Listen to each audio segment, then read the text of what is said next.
எல்லோருக்கும் வணக்கம். நான் doctor Palas D Prakash MS general surgeon. நான் புரிந்து கொண்ட அந்த மருத்துவ அறிவை உங்களோடு நான் பகிர்ந்து கொள்ள விரும்புகிறேன். Endoscopic retrograde cholangiopancreatography is a minimally invasive test, but it has got many complications. அந்த ஸ்டென்ட் மேலே மைக்ரேஷன் ஆக வாய்ப்பு இருக்கிறது.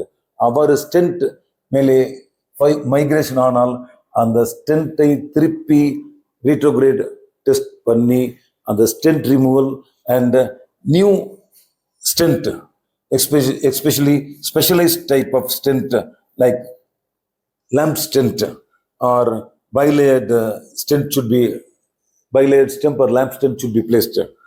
அவ்வாறு பலவிதமான பிரச்சனைகள் இந்த பித்தப்பை மூலம் வருகிறது.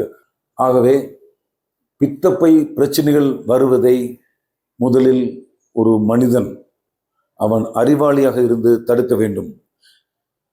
தினமும் குடித்து வீணாக ஓவர் ஃபேட்டி ஃபுட், நெய்ச்சோறு அவ்வாறு சாப்பிட்டு, பீஃப் அவ்வாறு சாப்பிட்டு சரியாக சாப்பிடாமல் அவன் அவ்வாறு செயல்பட்டால் அவனுக்கு பல பிரச்சனைகள் வர வாய்ப்பு இருக்கிறது. பித்தப்பை கல் சின்னதாக இருந்தால் பிரச்சனை இல்லை, அதை மருந்து மூலம் அதை அமுக்கி விடலாம். ஆனால் பிரச்சனை வந்தால், because even the ERCP has got so many complications. The ERCP, that is endoscopic retrograde cholangiopancreatitis, அதற்கு ERCP பண்ணும் பொழுது அந்த ERCP ஆம்பிள் ஆஃப் வேட்டர் அதை வெட்டும் பொழுது அதிகளவு ரத்தம் சிறுகுடலுக்கு நுழையும்.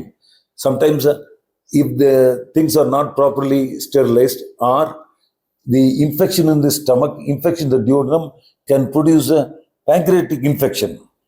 So pancreatitis can come. Sometimes death may occur due to ERCP. What a tragedy. And bleeding into the pancreas. And so many complications can occur even in the stent procedure. So expertise is required. So prevention is better than cure. That is the thing I want to say.